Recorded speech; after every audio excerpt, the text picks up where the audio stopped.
numa sala de reboco, junho de 2015. O vento já espalhava as suas espumas, enquanto seu mané, acompanhado de um grupo de outros senhores, começou a levantar o barracão. Era junho, tempo em que o céu abraça a maior quantidade de estrelas e a lua se torna ainda mais corpulenta e luminosa.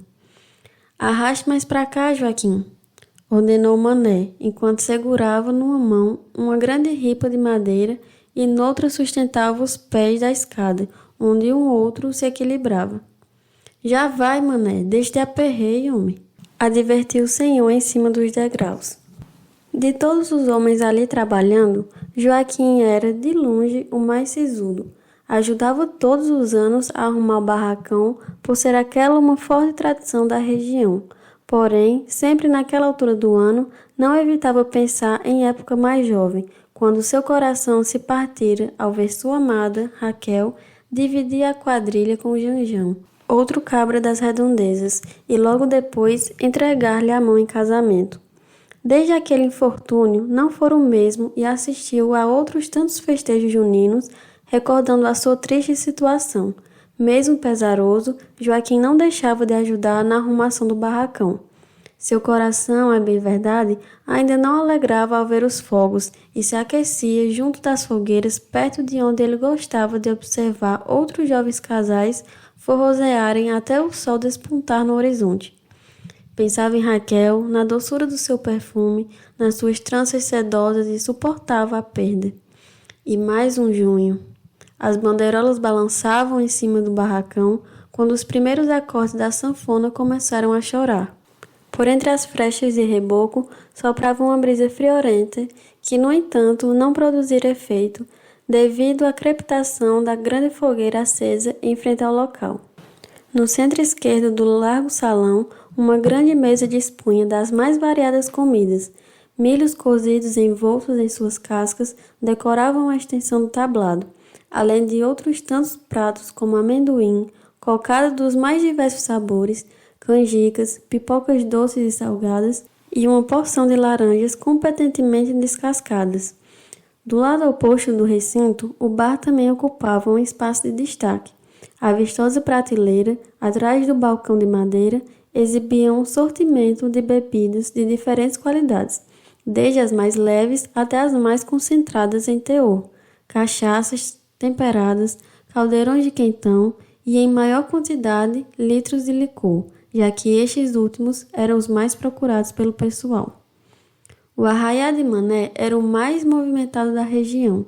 A tradição foi se mantendo viva entre os homens e mulheres de sua família e mais fortalecida ainda devido ao esforço de seu pai, que, quando vivo, promoveu as maiores festanças que aquelas redondezas viram. Agora, em respeito à memória de seus antepassados e principalmente ao velho Rodrigues, seu pai, Mané esforçava-se em continuar a festa, tendo a ajuda dos seus velhos amigos e da comunidade que não desejava ver a tradição junina morrer. Aos poucos, pessoas começavam a lotar o barracão. Homens, mulheres, moças, rapazes, senhoras, senhores e também uma parcela considerável de crianças se encontravam ali, debaixo da estrutura montada na praça da igreja, a fim de homenagear São João. A noite estava clara e os fogos de artifício enfeitavam ainda mais o céu, quando Marquinhos chegou, acompanhado de sua mãe Elisa e a avó, Raquel, no forró de seu Mané.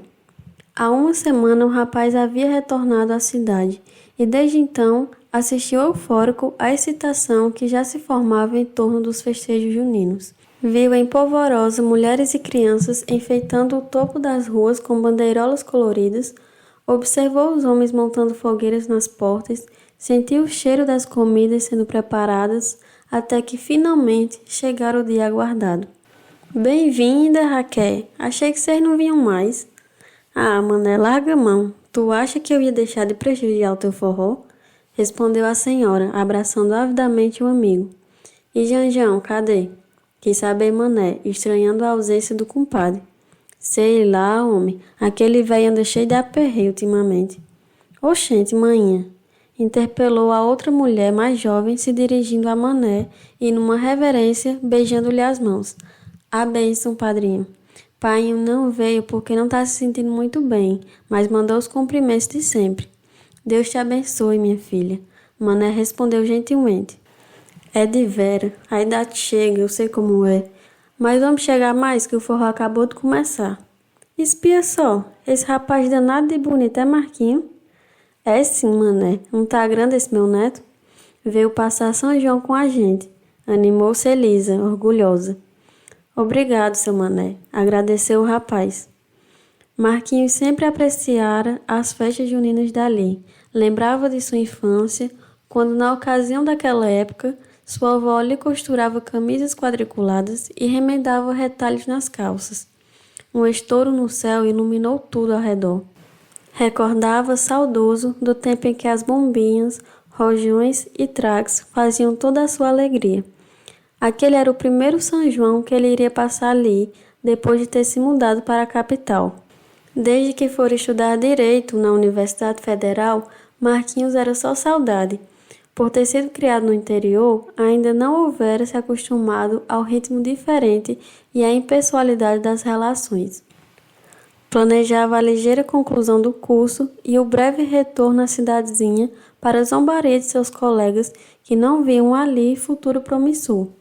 Outro grande estouro no céu iluminou ainda mais o barracão. Simbora entrar, propôs Elisa.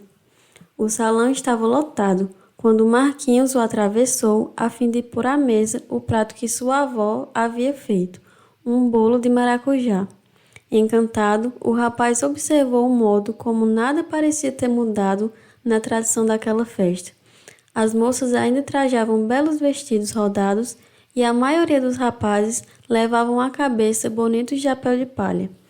Alguns, os mais novos, ornavam os rostos com desenhos e bigodes que se arrastavam tão longamente nas faces até se ligarem ao final dos traços da barba. Marquinhos sorriu ao perceber que não precisava mais daquele artifício, já que agora sua barba já havia despontado. Voltou ao encontro de sua mãe e avó. Elas haviam encontrado uma pessoa em um lugar bastante perto do palco, onde o trio nordestino já se apresentava. Ocorreu-lhe, naquela altura, que, sendo a sua avó tão amiga do organizador da festa, aquele lugar fora reservado para a família. O fato se confirmou quando o garoto notou uma quarta cadeira ocupada pela ausência de seu avô, Janjão. Bora arrastar o pé, pessoal! Cantou o sanfoneiro em cima do palco. A animação contagiava o ambiente. Era difícil encontrar quem estivesse sentado nas mesas ali dispostas. Somente os mais velhos, a exemplo de Dona Raquel, permaneciam acomodados. Marquinhos aceitara o convite da sua mãe para dançar. Sabia da paixão dela pelo forró e não lhe privaria do desejo de estar ele. Afinal, eram raros os momentos em que podiam desfrutar um da companhia do outro. No meio do salão, os pés levantavam poeira no chão de terra batida. Foi quando o sanfoneiro puxou o fole, tocando uma das tantas conhecidas, que ele e sua mãe começaram a girar no salão. Ela era, de fato, uma ótima dançarina, com quem ele aprendera a dançar desde cedo. Entre um passo e outro, dois para lá e dois para cá, que ele avistou no palco um motivo para admirar ainda mais a festa. No trio nordestino, ao lado do sanfoneiro, um rapaz sustentava no torso uma grande zabumba. Deveria ter a mesma idade de Marquinhos, ou no máximo 1 ano a mais. Trajava um curioso figurino. A calça folgada marrom combinava com a camisa cor de terra e também com as sandálias e chapéu de couro em formato tradicional do cangaço. Marquinhos se esforçou para recordar do rapaz. Embora aquela fosse uma cidade pequena, não conseguiu encontrar lembrança. Talvez não fosse dali, talvez só tivesse ido tocar, pensava. O forró continuava a incendiar o barracão. Devia ser aquela a 4ª ou 5ª música que emendara na dança com a sua mãe. Por estar a sua atenção agora dividida, Marquinhos não conseguia evitar, em intervalos curtíssimos de tempo, fixar olhar no palco e, por esse motivo, chegou a pisar 1 ou 2 vezes no pé de sua companheira de dança. Vamos sentar um pouco com a sua avó, filho? De frente para o palco, a distração do rapaz cresceu ainda mais. Ali sentado, Marquinhos podia olhar diretamente para o garoto da zabumba, notando detalhes que passariam batidos à distância, como, por exemplo, a cor dos olhos do outro, um castanho cor de mel que ele jamais vira. Notara também a pele morena que parecia reluzir como as luzes dos fogos de artifício que não cessavam no céu. Alguns fios de cabelo encaracolado escapando do chapéu, os músculos do braço por debaixo da manga da camisa, contraídos por aguentarem o peso da zabumba e a graça com a qual segurava aquele instrumento. Ô maninha, de onde são esses músicos?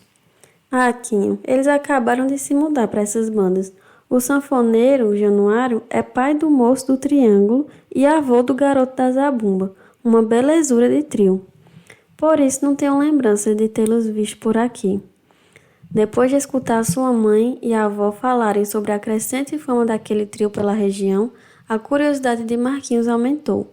A julgar pelo que entendera, os 3 músicos começavam a explodir em sucesso e reconhecimento nos arredores, sendo considerados os melhores tocadores de xote e baião daquela localidade. Marquinhos pensava na paixão com a qual aquele rapaz tão novo exercia tal ofício. Reparava a sua destreza, segurança e afinamento. Desejou por um momento possuir aquela vontade quando fosse sua hora de exercer a profissão que escolhera e que o levava embora dali. Todo seu esforço teria que valer a pena. Foi num breve intervalo entre um shot e outro, quando o sanfoneiro descansou os dedos, que o coração de Marquinhos quis dar uma grande volta no meio do salão. O rapaz da zabumba lhe acertara um olhar tão profundo que a vergonha cobriu todo o seu rosto. Embora não acostumado a sustentar aquele tipo de admiração, ele resistira à timidez, retribuiu aquela fitada do zabumbeiro. Seria possível que ele tivesse despertado a mesma atenção no músico? Antes da sanfona chorar novamente, de cima do palco o moço lhe enviou um sorriso aberto, seguido de uma piscada sorrateira. Aquele sinal fez o seu coração disparar feito balão que quer subir ao céu. A madrugada começava a despertar quando algumas pessoas, inclusive Dona Raquel e Elisa, deixaram o barracão. Marquinhos decidira ficar mais um pouco, sob o pretexto de que a festa ainda estava animada e ele queria desfrutar um pouco mais de toda aquela agitação. A mãe achara um pouco estranho o filho ficar ali, sozinho na mesa, sobretudo porque, agora, o barracão já estava repleto de casais e senhores solteirões. Não quis, porém, levantar questionamentos ao filho e pôs-se a acompanhar Dona Raquel até em casa. Até mais então, filho. Cuidado na volta para casa. O real motivo para Marquinhos ficar se encontrava no palco, cada vez mais empolgado na zabumba. Percebera que agora que estava sozinho, a troca de olhares se intensificara. Vez ou outra, um dos dois se arriscava em lançar sorrisos, que eram prontamente retribuídos pelo outro. Era uma paquera embalada pelo xote e o compasso das veredas da zabumba. O frio já dava ares de presença quando seu mané reivindicou participação do trio nordestino.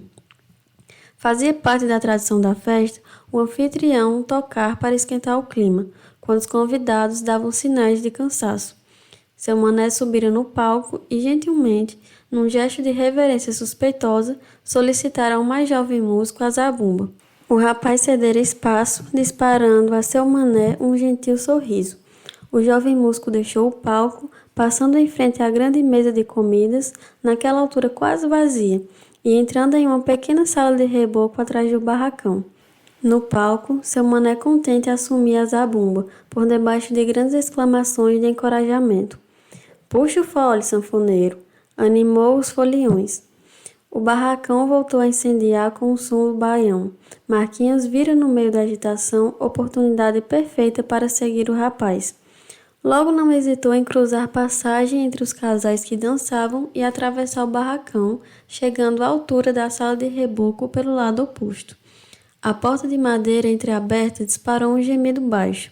Quando Marquinhos a empurrou, adentrando o ambiente, o espaço ali dentro era iluminado pela meia luz que passava por entre as tantas frechas de reboco do barro. Sabia que tu viria. Uma mão quente pousou no seu ombro e lhe puxou para frente. Era ele, o moço da zabumba. Notei seu olhar no meu e fiquei curioso para saber que um moço tão bonito assim me olhava daquele jeito. O rapaz da zabumba era mais lindo ainda de perto, consideravelmente mais alto e forte. Ele se encontrava na frente de Marquinhos e pressionava a mão do seu ombro enquanto fixava, agora de perto, os seus olhos. Marquinhos tentou falar, mas as palavras pareciam se recusar a sair. A bem de verdade, já se encontravam perdidas, assim como ele, no mel daqueles olhos que lhe incendiavam o coração. O rapaz sorriu. Não precisa dizer nada, cabra. Puxou Marquinhos ainda mais para perto. Eu também desejo, não tá vendo? Um rojão iluminou o céu e o estampido da explosão abafou o som do beijo no exato momento em que os lábios se encostaram. Tudo se anuviou em volta. Marquinhos podia ouvir a brisa uivando lá fora, vislumbrava as faíscas da chuvinha prateada que alguma criança girava no terreiro. Sentia a rispidez dos músculos do moço pressionados no seu ombro, o cheiro de pólvora, a maciez da boca. Houve alguns outros beijos e algumas outras palavras trocadas em forma de conversa. A sanfona lá fora ainda gemia alta e talvez fizesse frio, mas ali dentro daquela sala de reboco a temperatura aumentava gradativamente. Tenho que voltar para o palco, moço, anunciou o jovem músico, sem, no entanto, se desvencilhar do abraço. Ainda é cedo. Foi a vez de Marquinhos pressionar o outro corpo junto ao seu. Meu avô não tarda a me chamar de novo, mas bem que eu queria ficar mais um pouco. No barracão, o sanfoneiro segurou o fole. Seu mané descansou a zabumba na cadeira e olhou para os lados em busca do jovem zabumbeiro, a fim de lhe devolver o posto. Nada de achar o rapaz. Januário, sanfoneiro experiente, percebendo a situação, dirigiu-se ao público. Enquanto meu neto não volta a aparecer, quero contar um caso para vocês. Mas não é um caos doce, não. É um caos que até hoje me amarga que nem Giló. Atrás dali, os dois jovens ganharam tempo para mais um beijo. Porém, todo o tempo quanto houvesse ainda era pouco. A fogueira lá fora crepitava as suas últimas brasas, enquanto, dentro da pequena sala de reboco, um desejo queimava ardente, feito pólvora nova em noite de São João.